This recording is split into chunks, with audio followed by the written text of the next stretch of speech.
অনেক দিন আগের কথা, একটি জঙ্গলে বাস করত একটি সিংহ। সে জঙ্গলে অন্য সিংহের মতো ছিল না, সে ছিল খুব ভালো মনের। সেই বনে বাস করত আর অনেক পশু পাখি, তারা সিংহকে ভালোবাসতো এবং সিংহকে রাজা মানত। কারো প্রতি কারো বিচার থাকলে সিংহ মহারাজের কাছে যেত, সিংহ মহারাজ সঠিক বিচার করে দিত। জঙ্গলের সব পশু পাখি সবাই মিলেমিশে সুখে বসবাস করতেছিল। হঠাৎ একদিন সে বনে একটি বাঘ চলে আসলো। বাঘকে সিংহর একটি বিশ্বস্ত পাখি বুলবুল দেখতে পেল। এই সেরেছে, এই প্রাণীটিকে তো আগে কখনো দেখিনি। যাই রাজা মশাইকে জানিয়ে আসি।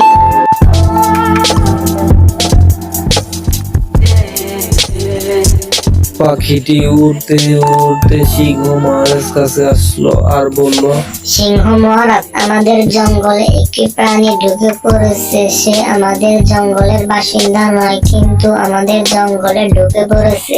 চল তো দেখি সে কে।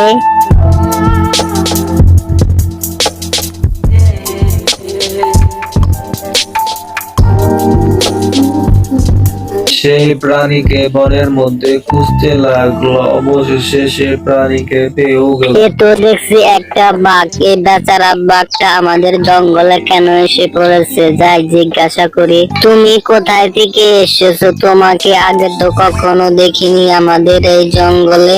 আমাদের জঙ্গল থেকে পালিয়ে এসেছি। কি সমস্যা? আমাকে সব কথা খুলে বলো। আমার জঙ্গলের কেউ আমাকে ভালোবাসে না। আমি কষ্ট করে শিকার করলে সবাই তা ছিনিয়ে নেয়, তাই আমি মনের দুঃখে সেখান থেকে চলে এসেছি। বাঘের কথা শুনে সিংহের অনেক মন খারাপ হলো আর সিংহ বলল, ঠিক আছে, তুমি আমাদের বনেই থাকো। এই বলে সিংহ সেখান থেকে চলে আসে।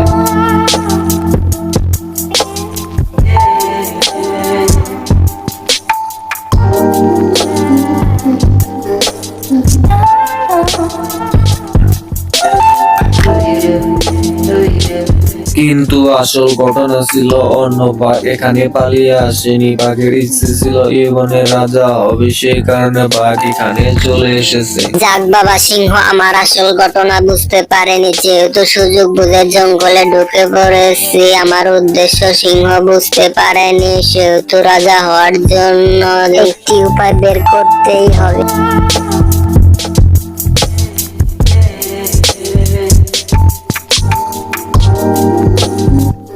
অনেকক্ষণ ভেবে একটি উপায় পেলাম। সিংহকে মেরে ফেলতে হবে, কিন্তু আমার একার পক্ষে তো সিংহকে মারা সম্ভব না, কারণ শক্তি দিয়ে সিংহের সাথে লড়াই করে আমি পারবো না। সেহেতু আমাকে বুদ্ধি দিয়ে সিংহকে মারতে হবে।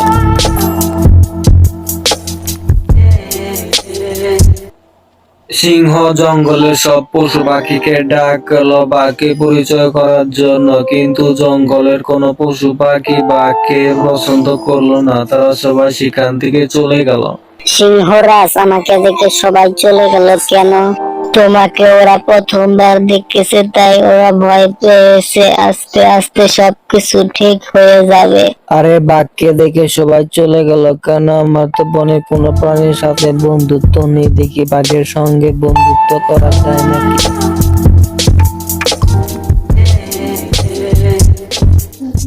শিয়াল বাঘকে এসে বলল, বাঘ বাঘ আমার বন্ধু হবে। বেশ কিছুদিন ধরে লক্ষ্য করছি তুমি কারোর সঙ্গে মেশো না। হ্যাঁ, তুমি ঠিকই বলেছো। আমাকে দেখলে সবাই ভয়ে পালিয়ে যায়। শিয়াল, তুমি আমার বন্ধু হবে। শিয়ালের সাথে বন্ধুত্ব করতে পারলে শিয়ালের সাহায্য নিয়ে সিংহকে ঘায়েল করা যাবে। একদিন শিয়াল আর বাঘ ঘুরতেছিল। বাঘ সুযোগ পেয়ে শিয়ালকে বলল, শিয়াল বন্ধু, তুমি কি আমাকে একটি সাহায্য করতে পারবে? কি রকম সাহায্য করবো বলো বন্ধু? আমি রাজা হতে যাই, তোমার সাহায্য লাগবে। তুমি যদি আমাকে সাহায্য করো তাহলে আমার মূর্তি বানাবো এবং সকল শিকারের ভাগ পাবে। শিয়াল তো বাঘের প্রস্তাবে মহা খুশি। শিয়াল মনে মনে বলল, আমিও তো অনেক দিন ধরে সিংহকে জব্দ করতে চাইছি। হ্যাঁ বন্ধু, আমি তোমাকে সাহায্য করব এবং সিংহকে হত্যা করব, কিন্তু সিংহ তো অনেক শক্তিশালী, তাছাড়াও জঙ্গলের অনেক পশু পাখি তার সাথে আছে। তুমি কি কোনো পরিকল্পনা করেছো? হ্যাঁ বন্ধু, একটি পরিকল্পনা করেছি। একদিন সিংহকে জঙ্গলের বাইরে নিয়ে যাব, সেখানে অন্য কোনো প্রাণী থাকবে না, তাহলে আমরা সহজে সিংহকে ঘায়েল করতে পারবো। তোমার পেটে পেটে এত শয়তানি, ঠিক আছে, পরিকল্পনা মতোই কাজ করতে হবে, তবে কাজগুলো চুপি চুপি করতে হবে, জানে কেউ জানতে না পারে, যদি জানে তাহলে আঙ্গুরি সর্বনাশ হবে। পাশের গাছে বসেছিল একটি কাক। বাঘ আর শিয়ালের এসব কথা শুনে উড়তে উড়তে যেতে লাগলো সিংহরাজের কাছে।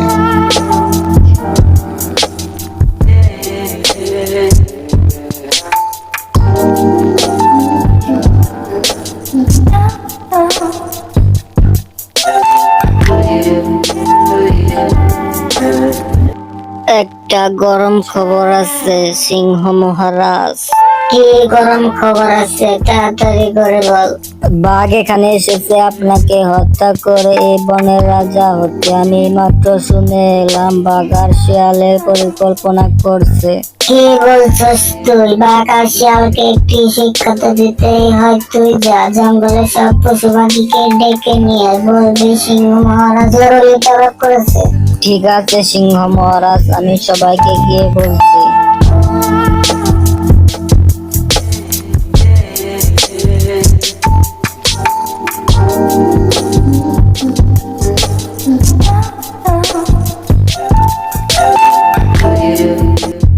বানর বানর, সিংহ মহারাজ জরুরি তলব করেছে, তুই সবাইকে খবর দে।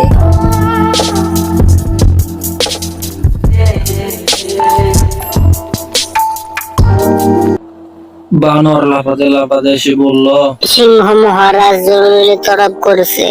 বানরা কাক মিলে জঙ্গলের সব পশু পাখিকে ডেকে নিয়ে আসে।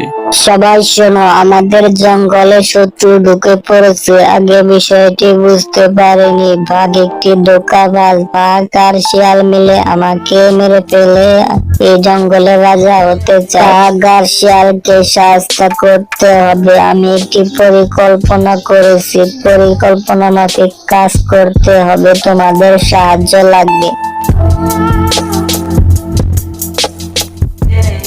সিংহ মহারাজ আসুন, তিনজন মিলে শিকারে যাই। ঠিক আছে, চলো যাই। এই বলে সিংহ চলতে লাগলো। এদিকে সিংহ তো বনের সকল প্রাণীকে বাঘের সংক্রান্ত পরিকল্পনা বুঝিয়ে দিয়েছে, তাই তারা সিংহের পিছনে লুকিয়ে লুকিয়ে আসছে। সিংহকে হাঁটতে হাঁটতে নদীর পাড়ে নিয়ে আসে। তুমি কি মনে করেছো সিংহ, তোমার সাথে আমরা শিকারে বের হয়েছি, তোমার সাথে আমরা ঘুরতে বের হয়েছি? হা হা হা হা। তোমাকে আমরা মারবো বলে এই নির্জন জায়গায় নিয়ে এসেছি। তোমাকে হত্যা করে আমি হবে এই বনের রাজা, আর শিয়াল হবে আমার মন্ত্রী। তখনই লুকিয়ে থাকা সকল পশু পাখি বের হয়ে এসে চারদিকে ঘুরে দিল।